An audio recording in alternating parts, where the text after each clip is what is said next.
A paz do Senhor, família amada, que Deus os abençoe. É com muita emoção e gratidão que eu venho aqui trazer a palavra do Senhor para os irmãos.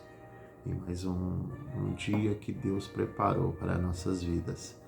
E a palavra que tocou no meu coração hoje, que eu quero deixar com vocês, é o Salmo de número 51.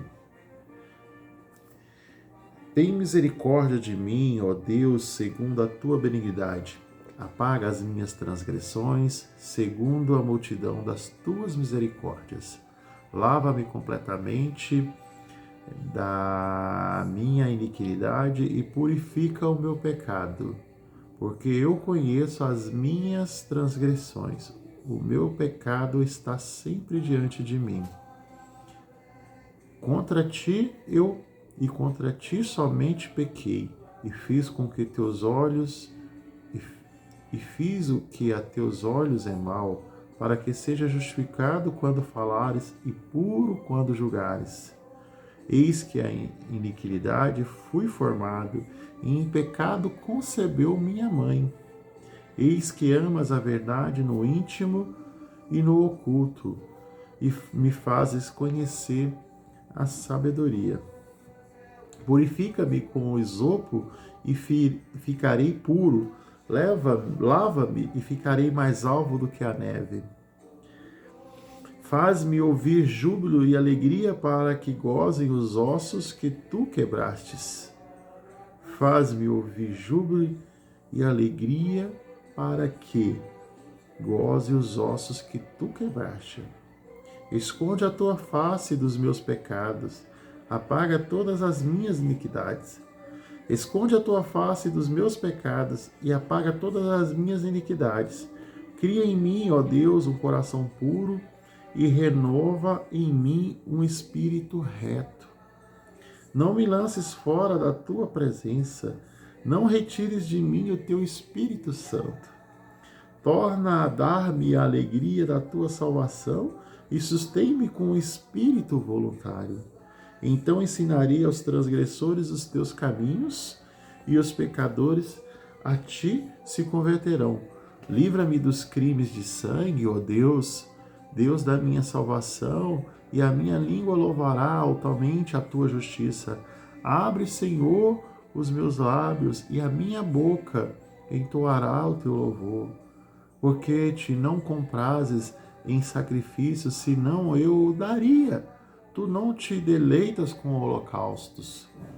Os sacrifícios para Deus são espírito quebrantado. A um coração quebrantado, contrito, não desprezarás, ó Deus. Abençoa a Sião segundo a tua boa vontade, edifica os muros de Jerusalém. Então te agradarás de sacrifício de justiça, do holocausto e das ofertas queimadas, que se oferecerão novilhos sobre teu altar. Amém. Glória a Deus. Amados irmãos, aqui a gente vê um salmo do salmista Davi, né? Quando, logo depois que o profeta Natan, né, o visita e pergunta para ele, né, o que ele faria com um homem que cometesse tais crimes, né? Um crime que ele cometeu contra seu amigo e general, mandando para a frente de batalha para ficar com a sua esposa Batseba, né? Então, Davi desviou a nu, tomando banho, desejou em seu coração e depois ele consumou, né? Então, ele já tinha pecado no momento que ele viu ela tomando banho ali, e a desejou no seu coração e a fornicou em seus pensamentos. E depois ele só vai fazer a consumação, né? Então, ele vai pegar, vai mandar Urias para frente da linha de batalha, uma batalha que Davi sabia que as chances dele morrer eram altíssimas, e assim foi, né? Então ele pega um dos seus melhores generais, um guerreiro, né, que devia jamais estar na linha de frente, e o coloca ali na linha de frente para que ele fosse abatido. Assim Betseba ficaria viúva e Davi a tomaria como esposa, ou seja, consumaria seu desejo, seu adultério, né? E aí Natan vai, visita o rei e pergunta ele, falando por parábolas, como que faria se tal homem cometesse um crime parecido. E Davi mesmo, né, disse que esse homem era digno de morte, né, de ser morto. E aí Natan avisa que, olha, esse homem é o Senhor, meu rei, o Senhor que fez esse pecado. Aí Davi cai em si e reconhece que está em pecado, né? Então, aí ele começa a compor esse salmo, né? Com o Espírito Santo dentro do seu coração ali, né?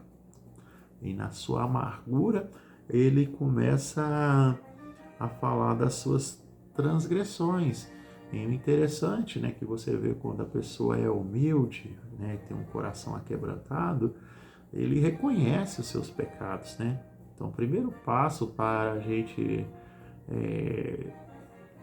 desfazer esses erros, esses pecados da nossa vida, é reconhecê-los, é professá-los, né? Então, Davi, sendo o homem mais importante de Israel, ele desfaz de todo o seu título, de toda a sua autoridade que ele tinha ali como homem, né? E fala com Deus através desse salmo. E ele começa a dizer, olha que interessante, desde o ventre da mãe dele, ele já fala que nasceu da iniquidade, ó. No verso 5, ele vai dizer, eis que em iniquidade fui formado, em pecado concebeu minha mãe. Então, então já nasceu, então ele reconhece que do ventre da mãe dele, ele já nasceu em pecado, né? E aí também, lá voltando um pouquinho, no próprio verso 1, ele pede a benignidade de Deus, a parte B, olha só, apaga as minhas transgressões segundo a multidão das suas misericórdias. Então ele apela para a misericórdia de Deus, que é infinita, por isso que ele fala multidões, né? Ele apega inicialmente na multidão de benignidade de Deus, né? Pela misericórdia de Deus, para que Deus perdoe suas transgressões. E aí ele começa a confessar, né? Contra ti, somente contra ti pequei. A gente peca contra outra pessoa, senão Deus? Não tem outro Deus, então somente contra Deus nós pecamos. Então a primeira coisa que devemos fazer é nos confessar diante de Deus, né? Primeiramente a gente peca contra Deus, né? Primeiramente, mas como o português é versátil, a gente pode também dizer, né? Eu pequei contra meu irmão. O que eu pequei contra meu irmão? Eu fiz algo que prejudicou meu irmão.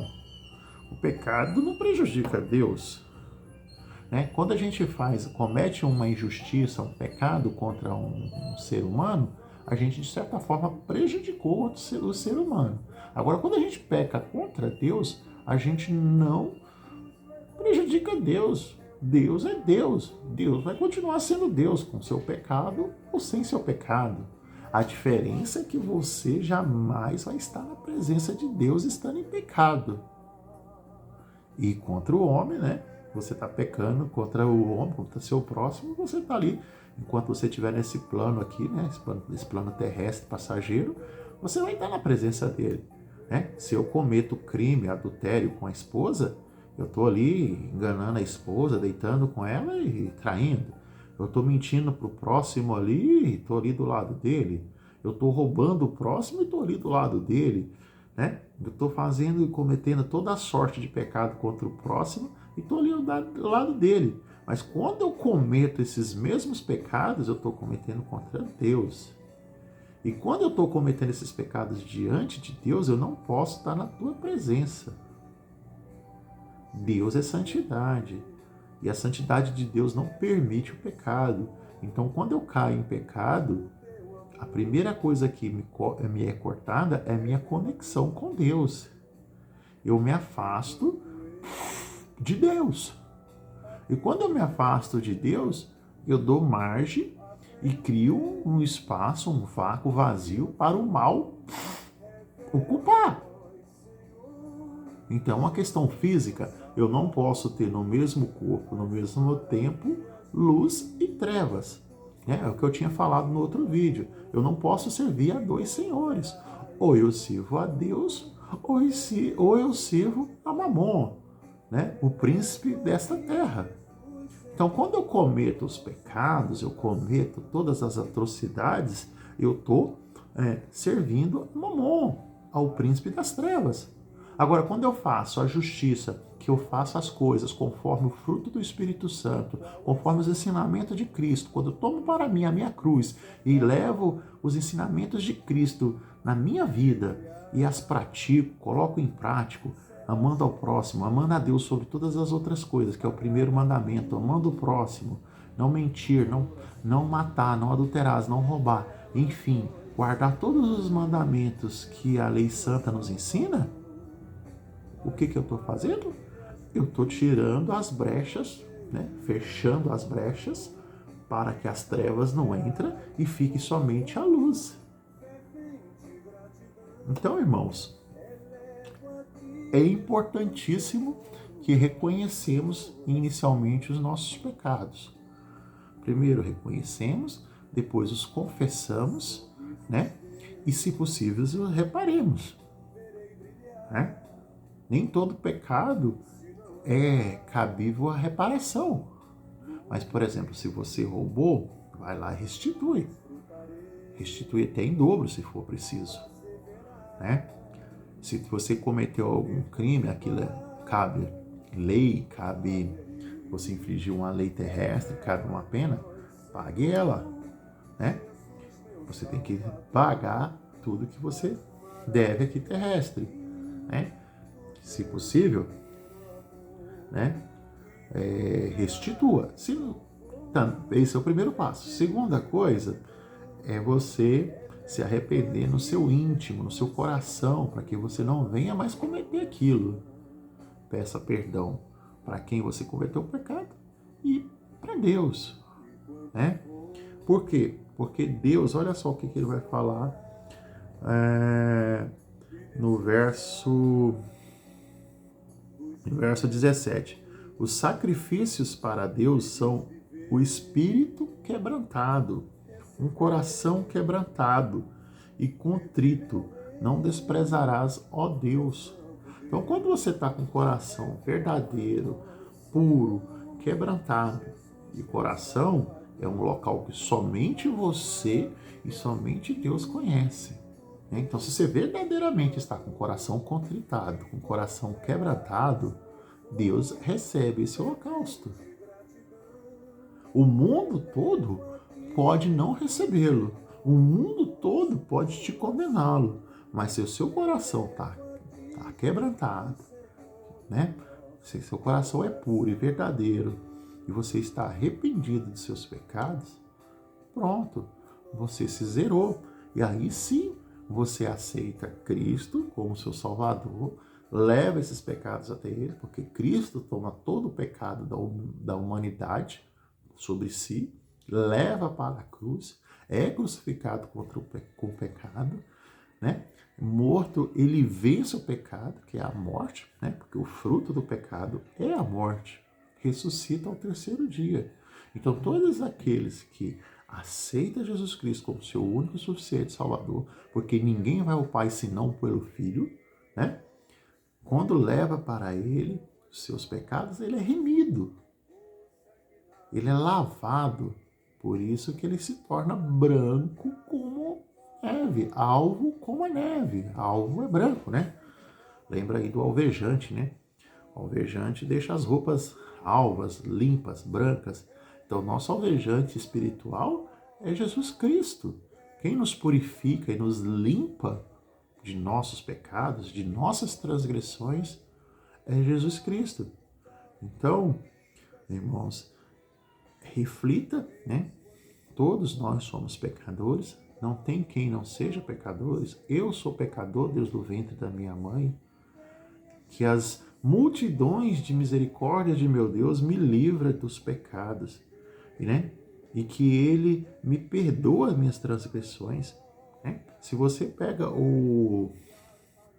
a oração universal, né, que Jesus ensina os seus discípulos a orarem, é: Pai nosso que estais no céu, perdoa os nossos pecados, assim como nós perdoamos a quem peca contra nós, ou seja, nossos pecadores, né? Então, se você não perdoa o pecado e não reconhece o seu pecado, a sua oração nem passa pelo teto da laje. Então, irmão, vamos começar a semana, né? Hoje é uma segunda-feira, primeiro dia de maio, dia do trabalho, né? Vamos começar fazendo esse trabalho de olharmos para nosso coração, para nosso interior, reconhecermos os nossos pecados, vermos aonde estamos pecando, contra quem estamos pecando, né? E começar a exercer esse perdão na nossa vida, né? Primeiro nos perdoando nós mesmos, porque nós somos dignos de perdão. Começar a olhar para dentro dos nossos corações, né? Reconhecer os pecados é nos perdoar, é começar a nos libertar. Então você tem que ser liberto de seus pecados. Arrepende-vos dos seus pecados, né? Peça perdão contra quem você pecou, né? Primeiro para Deus, depois para os seres humanos que você tem pecado contra eles. E peça ao Espírito Santo que te dê sabedoria, né? Que te dê as palavras, que coloque as palavras na tua boca para que você possa pedir e exercer esse perdão.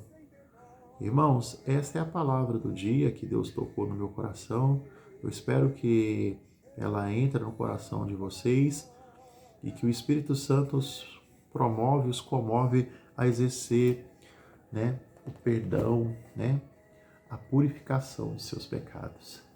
Senhor, meu Deus, meu Pai, abençoa seu povo, dê um mês abençoado para eles, que esse mês de maio seja um mês profético na vida dos seus filhos, que os seus corações sejam aquebrantados, que eles consigam se manter longe do pecado, das astúcias, das armadilhas do inimigo que quer roubar, destruir, quer que seus filhos transgridam, quer que seus filhos caiam no pecado, para que as trevas corrompam esses filhos teus e eles não possam voltar para a luz, meu Pai. Oh, meu Deus, abençoa também esta semana, né? Que cada um deles, meu Pai, receba tudo aquilo que o coração aquebrantado deles desejares. É que eu te rogo, meu Deus, e clamo a Ti, em nome de Jesus, Filho amado, que tomou para si o pecado da humanidade e nos torna alvo como a neve, em nome de Jesus. Amém, amém. Glória a Deus, que Deus os abençoe.